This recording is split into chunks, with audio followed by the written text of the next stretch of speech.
ஏங்க நாங்க பெண்கள் இங்க பாருங்க, நல்லா பாருங்க, வலது காலை எடுத்து உங்க வீட்டுக்கு சுச்சுக்குன்னு வந்ததுக்கு அப்புறம் தான் உங்களுக்கு அதிர்ஷ்டமே வந்துச்சு. எல்லாரும் சொல்ற வார்த்தை தான் சார். ஆமா சார். நான் வந்த பின்னாடி உங்களுக்கு அதிர்ஷ்டம் வந்துச்சு, நான் வந்த பின்னாடி உங்களுக்கு அதிர்ஷ்டம் வந்துச்சு அப்படின்றாங்களே. நீங்கள் வந்த பின்னாடி அதிர்ஷ்டம் மட்டுமா வந்துச்சு? ஆம்பளைக்கு பிபி வந்துச்சு, கொலஸ்ட்ரால் வந்துச்சு, டென்ஷன் வந்துச்சு, தலையை பிச்சுக்கிட்டு ஓடுறான்.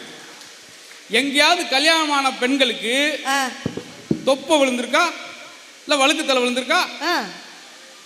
ஏன் பெண்களுக்கு தொப்பை விழுகிறல வழுக்கு தலை விழுகிறதுல? ஏன்னா அவங்களுக்கு பொண்டாட்டின்னு கிடையாது. இதெல்லாம் யூனிக்கான காமெடி சார், கைதிட்டுங்க சார். ரொம்ப படாபாடு இருக்கேன். பேசாமல் இந்த வேலையை ரிசைன் பண்ணிட்டு நான் 100 நாள் வேலைக்கு போகிறேன். எத்தனை தடவை தான் 100 நாள் வேலைக்கு போவீங்க? இல்லை ரோடு போடுற வேலை இருந்தால் கூட சொல்லுங்கள். ஐயா நீங்களே 100 நாள் வேலைன்னா அப்போ நானு ஐயா நீ சித்தால் வேலைக்கு போ. 16 வருட பாரம்பரியம் கொண்ட மனைகளின் மகாராஜா ராஜகிரி ஃபவுண்டேஷன், மகாராஜ நகர். சொந்த நிலத்தில் கால் பதிப்போம்.